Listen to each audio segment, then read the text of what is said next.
Hey there, in this tutorial for the Junia project website, we're going to be looking at working with saved elements on the website. And so to do that, we're going to jump over to our builder testing page. And we're going to open up the page builder. And so to begin, I'm going to begin by getting rid of the stuff that's here that we worked with on the page builder overview tutorial.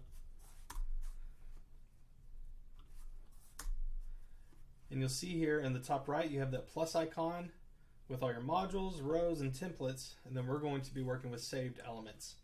And there are several things here that you can just drag directly onto the page, and it will be a saved element. Hopefully the titles are descriptive enough.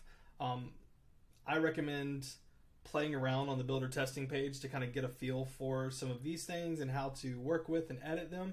It's pretty intuitive, but it's like any new thing, every new thing that you work with has a learning curve.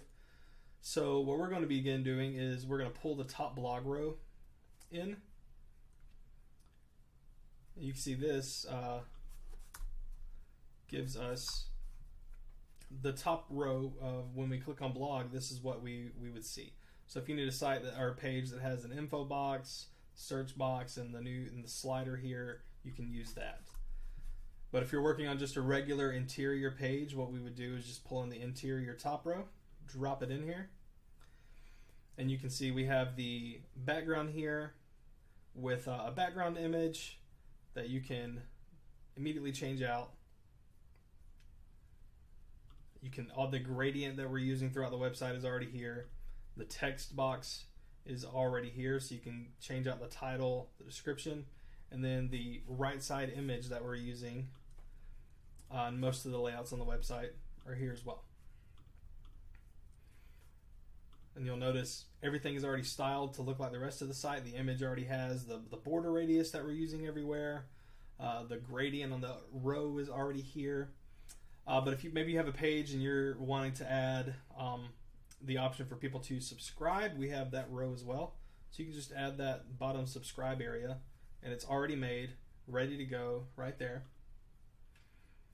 And it's like this for most things. Here are your socials. You can just drag your socials in and save. And you'll notice maybe some of these look a little off. You can just open this up, click on advanced, and play with the spacing a little bit. And that aligns that. And if you don't see an advanced tab, you can usually click on these three little boxes and then click advanced. You should be good to go.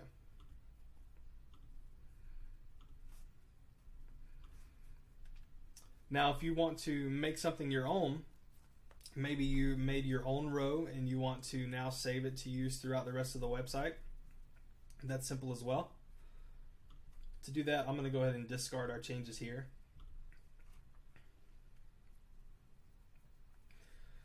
And since we discarded, the things we deleted are still here.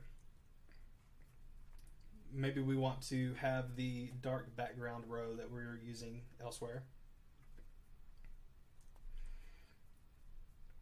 And we want this kind of list here. And we've edited this, made it our own, and we want to use it somewhere else now. So the thing we can do is click the little row settings icon and click Save As. Give it a name and click Save. And as soon as you do that, it's available to use over here. I can just drag, give it a name into here, and now we have two of these same rows. The other option is to save it as a global module or a global row, global element. And what that means is that if you edit it in one area, it updates throughout the entire website. So if I want to do that, I would click row settings, save as. I would give it a global name, and I would say global yes, and I would click save. And you'll notice that when it finishes saving, the outline of it has now changed to gold. And it now has a global tag over here as well. I'm going to click Done Publish and open it back up. And if I want to edit a global area, it'll open in another tab. I can make my changes, click Done, and then done publish, and my saved element would have updated everywhere on the website as a global element.